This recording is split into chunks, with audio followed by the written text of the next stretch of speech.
Hello, everyone. It is I, Isaac, the Clapper. It is that time of year again. Time to put our official rankings in order of the top 10 and the bottom 10 movies of 2024. Before we head into that, we'll set a few ground rules. Number one, as the cinema regulars, we are limited to only new movies released in theaters. This excludes movies that are released on streaming services like Netflix, HBO Max, and such. Two, obviously, this is only limited to the films we actually saw. So movies like this, and this, uh, they are not going to be included in this because we couldn't even, ironically, go and enjoy them. So why would we go and do that? Uh, Number three. This is the last year that this rule will be implemented, so stick with us. But films released at the tail end of 2023, but we did not get to see until the early part of 2024, are still going to be involved in this list. We apologize for that oversight. It has been corrected, so it will not happen in the future. So this is the last time you'll have to deal with that. So bear with us. So without further ado, I give you the top 10 movies of 2024. Sitting in my number 10 spot, we have Boy Kills World.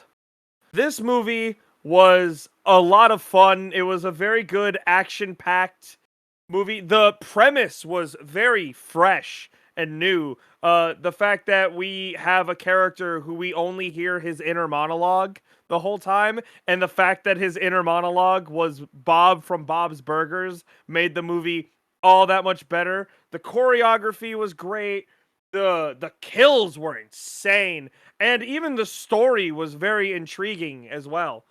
Moving on to the number 9 spot, we have Strange Darling. This movie was a beautiful, beautiful movie.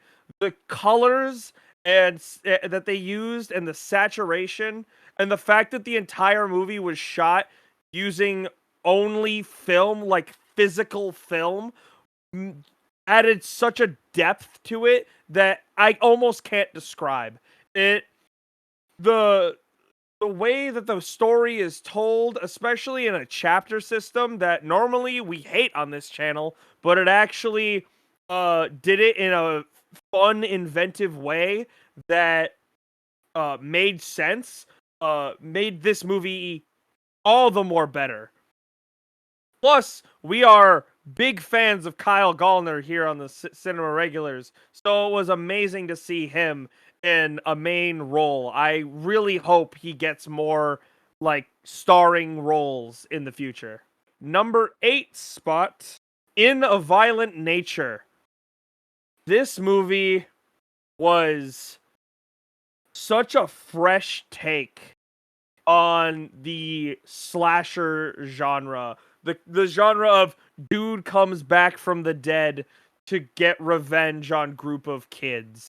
The fact that the camera follows only the killer the whole movie is such a fresh take on the genre, and the fact that he walks everywhere builds this sense of dread over the course of the movie, and like you're almost anticipating what's going to happen. So really your own imagination is what is enhancing the anxiety and the fear you're getting in that moment. Makes it absolutely immaculate slash addition to the slasher franchise.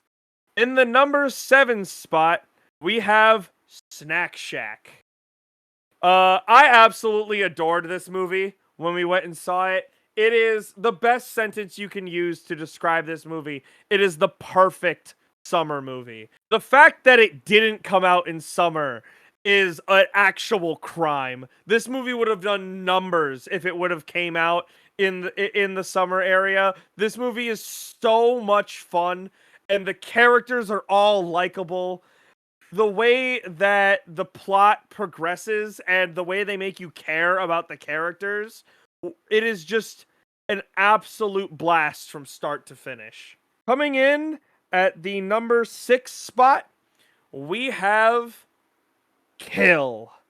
This movie was an absolute out of nowhere kind of like, it's one of those ones where you go to see a movie because it's there and you seemed kind of interested in it, and then it just wham, just hits you out of nowhere. This was probably one of the best movies I've seen in the genre of like John Wick style things, where it's one man just tears through an entire enemy organization type thing. You know, you have John Wick, Drive. This movie's right up in there. It is absolutely amazing. The fact that the entire movie is like spoken in Hindi, I think it is what Indians speak, uh, did not take away from the fact that this was an absolutely amazing, fun movie to watch. Number 5, we have Possum Trot. I believe the name of the movie is actually called Sound of Hope, but I just remembered that it was the story of Possum Trot. This movie did something that a lot of movies don't really do. Movies are very good at eliciting emotions from you, you know, happy, sad, you know, fear. Movies very rarely evoke a sense of anger from you. They'll make you angry at a person. This movie made me just like actually angry at like the state of things. The whole premise of this movie is about people that don't want their kids, basically. Like, and this town that saw all these kids that have been abused and like they were drug addicts, like all the ones that are the hardest kids to place in the system, and they adopted all of them. And it brought a tear to my eye and also made me more viscerally angry than I've ever been in a movie theater at the fact that someone could do the things that they showed on camera to these children. Coming in at the number 4 spot, lightening it up a little bit, we have The Wild Robot. This movie was gorgeous. I am so here for the DreamWorks renaissance that is happening right now. Last year we had Puss in Boots: The Last Wish in my top 10. Now here it is again, another DreamWorks movie in the same art style. Back in at the top 10. This movie was adorable. It had very good like dark humor. It But like the kind that would just kind of go over kids' heads a bit. Like the premise of the movie of basically being a stepmother was very, very endearing and not done in like an incredibly tacky way. It was actually like really, really moving. And I cannot wait and am deeply excited to see what DreamWorks will come out after this. Coming in at the number 3 spot, we have the movie Unsung Hero. Movie is actually a true story of the family that started the band of King and Country and the start of Rebecca St. James's musical career. This this was an incredibly moving story about a family from another country coming to America and having everything go wrong. But at the same time, everything ends up going right when it needs to. It really did a very good job. Even though it's a true story, it really shows what Christians believe in. It shows what the grace of God can actually do for people who are in the what can be the worst parts of their life. All right, coming in at the number 2 spot, we have another movie that came out of nowhere. We have Slingshot. This movie was absolutely like, this movie is almost hard to describe. This movie was a movie that we just went and saw. It was kind of like Kill. We just kind of went and saw it, and because we saw Lawrence Fishburne was in it, and it looked kind of interesting. This movie blew us out of the water, and it is criminal at the fact that this movie was only in theaters for like a week. That it didn't get the hype it really deserved. This movie has one of the best endings I have ever seen in a sci-fi psychological thriller ever. And I still think about it to this day.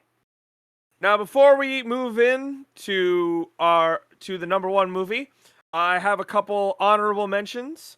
Starting with the movie that didn't quite make the cut for the top 10, we have Ordinary Angels. That movie was an incredible tale of a community that rallies around one individual. It's much like with Unsung Hero. It's nice to see the good in the world, what human beings are actually capable of when we're not focused on a lot of the bad stuff that happens, where we come together and we uplift another human being. It's absolutely amazing. It just didn't quite make the cut for the top 10, unfortunately. My other honorable mention is the movie Fall Guy. That movie was one of the best stunt-based movies ever, and it was written that way, and it absolutely should have. That movie is the biggest love letter to stuntmen everywhere, because without stuntmen, a lot of the action movies that exist would not. Plus, they also broke a world record for the most consecutive flips in a car. I'm also going to be a little sneaky here, pull a little fast one, although Kellen could just cut this out on me. I'm going to add another honorable mention here for Matt Walsh's Am I Racist?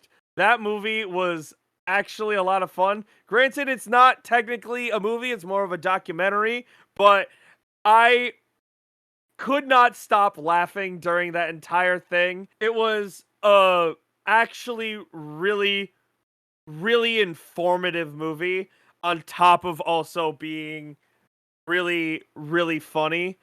And I really need to watch it again, because it was just so much fun. We have made it. We've made it to the pinnacle of the movies that I have seen this year.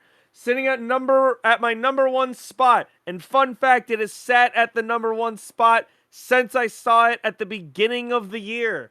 We have The Iron Claw. This movie is one of the most tragic things I have ever seen in my life. The fact that it is a real story of that actually happened to a family makes it all the more harrowing to watch. I really thought about it as well. Like, it was the first 10 I gave this year, and I really went through, but no movie topped this. I could not stop crying for the last half an hour of this movie, and I still cried walking out of the theater. It was a beautiful, beautiful telling in the most sad way possible of a family that slowly and systematically just absolutely was torn apart. So anyway, guys, thanks for listening to my top 10. Hopefully you will take these movies into consideration. I highly recommend all of them. Don't forget, guys, we also have my bottom 10 and Kellen's top 10 and bottom 10 as well. So make sure to stick around for those two. We'll see you again next year for the top 10 of 2025. But until then, guys, that's a wrap. Roll credits.